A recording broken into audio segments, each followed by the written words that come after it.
Hello, and welcome to Life Focus. I'm Dan Meyer. What would you do if your only son committed murder? Or what would you do if your only son died at the hands of a cold-blooded killer? In either case, your life is turned upside down. Today, we're going to meet two families joined together by tragedy, leaving both of them in a state of shock and despair. Ken Hume reports. We were sound asleep. It was the middle of the night, and we heard the phone ring. Carol and Jean Kent were living in Port Huron, Michigan, when they received the dreaded middle-of-the-night phone call. And he pulled the receiver away from his ear, and through choked sobs, he said, "Carol, Jason has just been arrested for the murder of his wife's first husband. He's in the jail in Orlando." Their only son, 25-year-old Jason Paul Kent, was locked up 1,000 miles away. He was charged with first-degree murder. I had never been in shock before. I had nausea sweeping over me. I tried to stand up, but my legs would not hold my weight. My first thought was, I'm living in the middle of a horrific nightmare. I will soon wake up and everything will be okay. But everything was far from okay. The next day, Carol received another call confirming the news. I heard my son's voice, and over the phone he was sobbing. He said, "Mom, I've just been jumped by 10 inmates. They were kicking me in the head.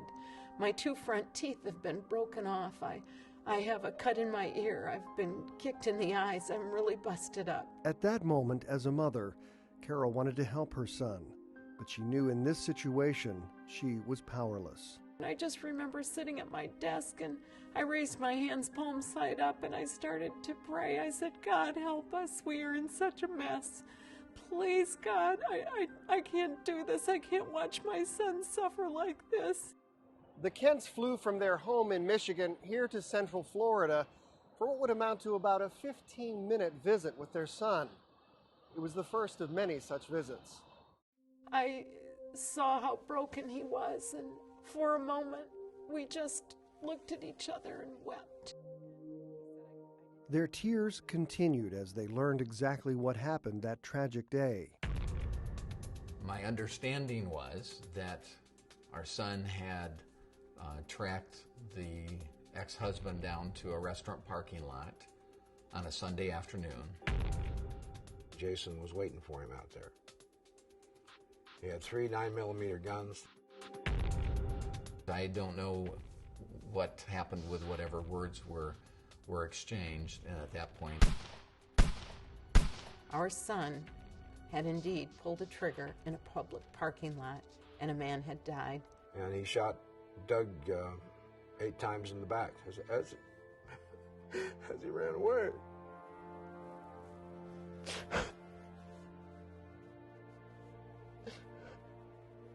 I see that a lot. It comes into my mind.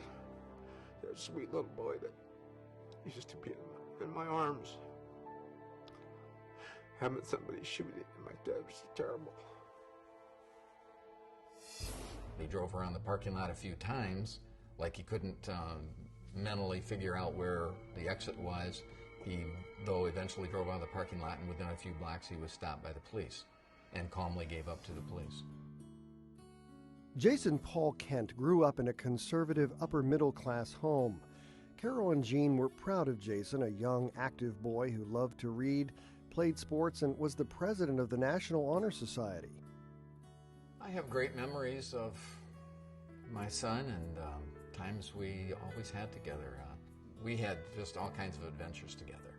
At a young age, Jason had his heart set on joining the Naval Academy.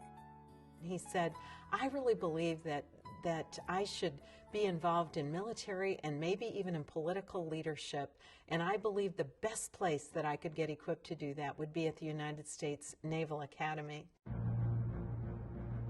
Jason received an elite scholarship given by his congressman and state senator to join the Annapolis Naval Academy, an invitation given only to a select few. I was a proud father because my son was graduating from the Naval Academy, and that was the day when all of the midshipmen throw their hats in the air, and so I was certainly proud of him. in what he'd accomplished in life, knowing he has a great future ahead of him, no matter where the Navy takes him. The Navy took him to Orlando, Florida, where he continued his training, a training some believe that may have led to that tragic day. Which completely changed the rest of our lives. Carol and Jean Kent searched their own lives trying to find answers for their son's bizarre behavior. How could their own flesh and blood commit such a heinous act? And the Millers, who lost their son, wondered how they could continue living. As both families searched for answers, they discovered peculiar events leading up to a fatal conclusion. Dougie was very easy to talk to. He was very pleasant, sweet boy. He was very bold and very passionate. Doug Miller grew up in Southern California with his father, Doug Sr., and his stepmother, Joanne. For a while, he lived the wild life, but gave it all up for church. Within a short period of time, he walked away from drugs, alcohol, cigarettes, sex outside of marriage, and just because repent means stop, turn around, go the other way, and that's what he did. He was a happy guy, especially after he found the new love of his life. Doug met April, his future wife, when she was a young teenager. Although nearly 10 years her senior, Doug pursued the romance and married her. They soon became the parents of 2 beautiful girls. He was very affectionate with his kids, and they loved their dad, and he loved them. But his love for his family wasn't enough. April and Doug experienced marital problems, and after 5 years of marriage, April filed for divorce. Apparently there was a lot of things that Doug had done, probably in anger, that left scars on her personality. There was never any physical abuse, according to April, but they would fight, and she would feel overwhelmed and overcome in these fights and these arguments, and she wanted a way out. So Dougie wanted to reconcile, and he really cleaned up his life, really had taken care of all the things that she was mad about, and he thought that they were going to get back together. Instead, she finalized the divorce, and soon after, she met Jason Paul Kent. We had a unique romance in that, on one hand, it was pretty whirlwind and quick. We got married about, 6 months or so after we met. Jason instantly became a stepfather to April's 2 daughters, and the Kents took the girls in like they were their own. And these little girls wove their hearts around mine in such an amazing way. Life for Jason couldn't have been better, but his newlywed bliss would quickly come to an end as April's past would catch up with him. They accused Doug of molesting the girls, but they never took him to a doctor. Jason and April hired an attorney to try to keep Doug away from the girls, but Jason's attorney told them that the law was not on their side. So Jason decided to take matters into his own hands. It really grew to the point where I obsessed on that, and my mind was fixated on that. Any spare time that I had when I wasn't working, I was thinking about this threat to my family. Doug seemed so much of a threat to the girls that Jason would lie in bed for hours, thinking of possible ways to protect his stepdaughters. He was obsessing about this man to the point of he couldn't come up with any other solution about how to protect these girls from him in the future, other than taking the actions that he did on that day. As a husband and a father, you do what you can to protect your family. And as a military man, I'm willing to go into harm's way on behalf of this nation full of many people that I don't know at all. And it just goes 100-fold more when you're dealing with your own family. It's situations that I don't think you sit through and think through very logically. There's too much emotion that's wrapped up into it all, especially when you feel that your family's in danger. He went over the edge. He wasn't talking to me, he wasn't talking to any other men about exactly what he was thinking. We began to see him unwind mentally, emotionally, spiritually. Adding to his stress, Jason was enrolled in the most intensive dive school the Navy offers, offering mixed gases at ocean depths. We had heard of some hidden government studies on bizarre behavior that can follow some of those dives, and we were trying to come up with some reason for this bizarre behavior, and we thought that might be it. Bizarre behavior documented in several Navy Academy studies reveals stringent training can lead to lack of judgment and odd behavior. In my mind's eye, my stepdaughter's coming to me and saying, Dad, what? Isn't there anything you could have done to stop this? Isn't there anything you could have done to protect us? And that is part of the drive in the back of my mind for, well, you don't have to like it, you just have to do it. Lieutenant Kent kind of philosophy. That philosophy, along with intense Navy training, may have been the right combination that unraveled Lieutenant Jason Paul Kent.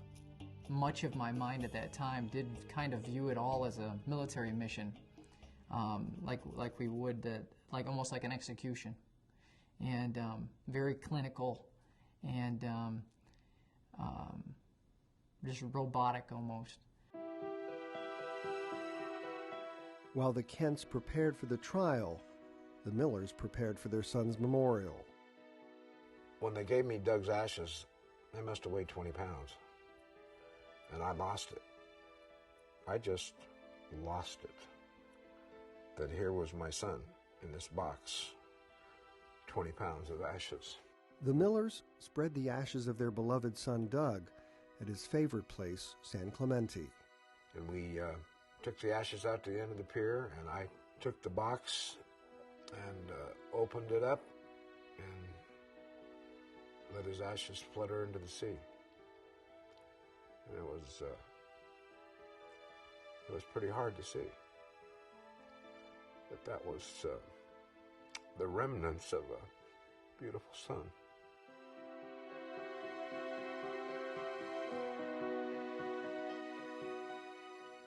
It took 2.5 years and 7 postponements for Jason's case to come to trial. He pleaded not guilty due to temporary insanity, a plea that rarely wins in court, especially for a United States Naval Academy graduate. Ken Hume has more on the story. I remember walking into that courtroom, and I looked over at the jury and I thought, are they kind people? I looked at the judge and I thought, is he a father? Does he see my son's true heart? I looked over at Jason.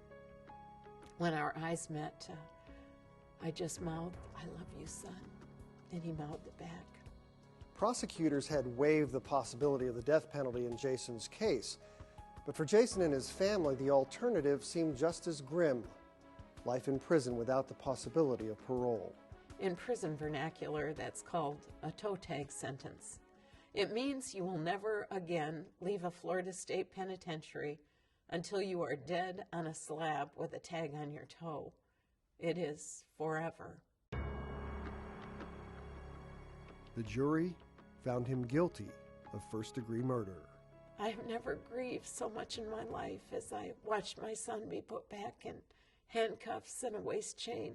The Kents believe that their son should pay a price for his actions, but they find the process of punishment unjust. You know, we don't defend what our son did, but the whole justice system works a little bit different than what I thought it worked, because no mitigating circumstances could come into play in the story at all. The judge had no ability to make any discretionary judgments on his own because there's mandatory minimums in the state of Florida. I think most people don't really know what the problems of mandatory minimums are. Robert Beatty, a law professor at Stetson University, finds Florida's mandatory minimums unfair. Everyone is treated the same, as if he or she was part of some undifferentiated mass of criminals. And we know that's not true. Every person is different, and that's the harm of mandatory sentencing. According to Beatty, current laws in the state of Florida prevent judges from doing their job and leave juries unaware of mandatory punishment. They are simply told you should find the defendant guilty or not guilty, And in Florida, the judge says, and sentencing will be my responsibility.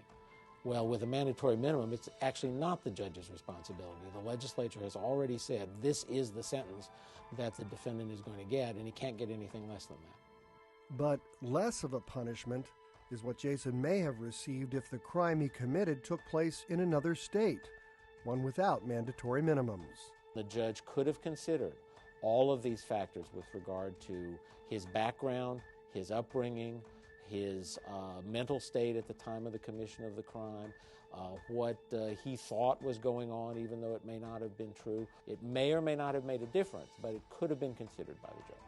I don't know that that there's any appropriate punishment that can be metered out when it is your own family that has been harmed the way I've harmed them.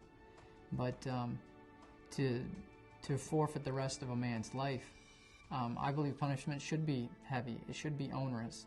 But I don't know about the dying in prison as far as being justice. The Millers, however, believe the punishment fits the crime. I believe once you break down and do something that evil, it could come back again, and there may be psychological reasons that he's not dealt with, and that's just too big of a chance to take for society. Carol had to learn to let go of her dreams and her son's future.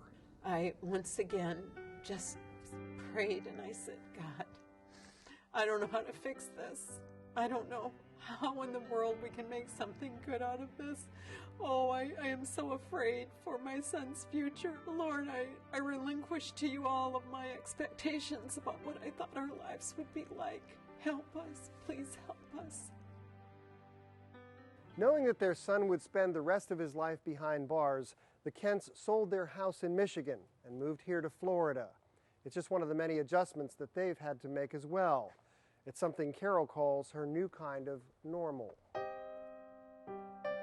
After killing Doug, and subsequently now here I am in prison and on a natural life sentence, no possibility of parole.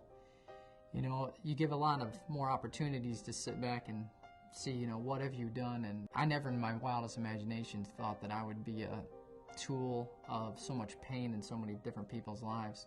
Jason Kent has written several letters to the Miller family, apologizing for his actions.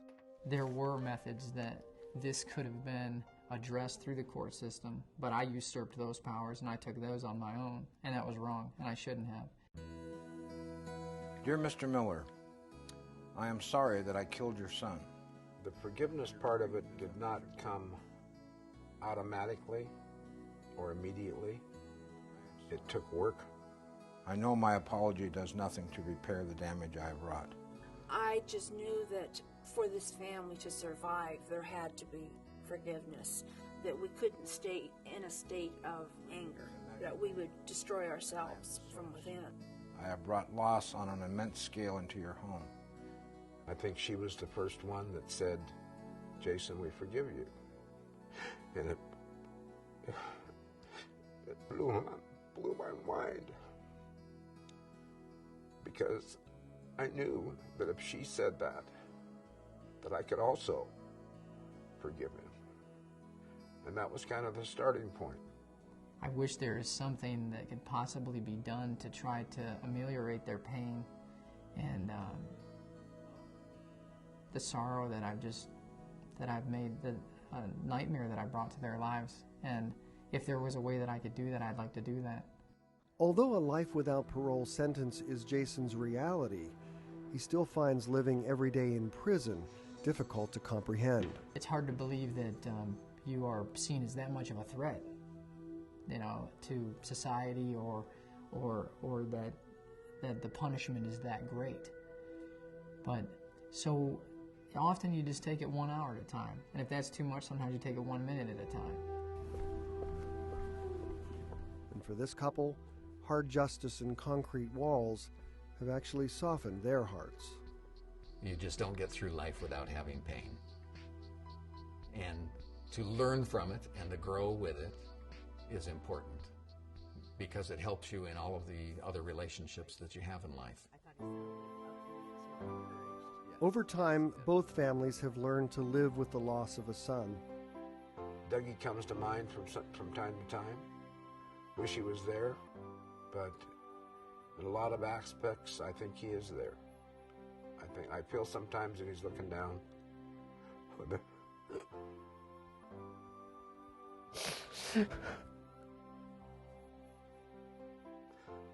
a big smile on his face, just saying, "Mom and Dad, I'm all right.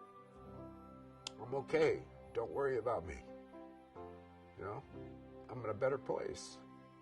And that gives us a lot of peace to know that we believe that he's in a better place, even though we miss him terribly. I don't want to live a hopeless life. And I don't have a hopeless life because of my relationship with God. I know that there is something more to life than what we see taking place on the surface. Carol knows her son is taking tragedy and giving hope to others, both in prison and around the world. I believe in the power of redemption. His life, whether or not he ever walks in freedom again, can have purpose and meaning. I could never let go of my son.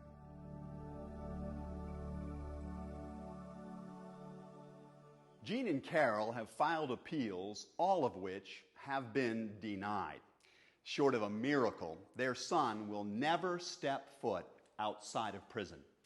Still married to Jason, April has chosen for the time being to cut ties with both families.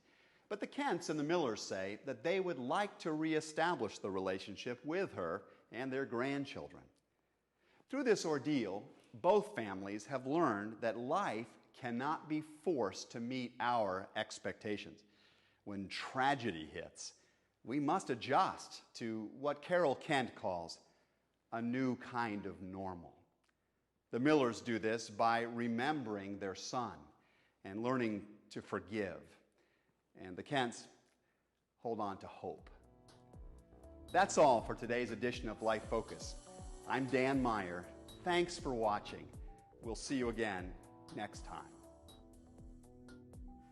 More information about this program can be found online at www.lifefocus.tv. The title of today's program is on the screen.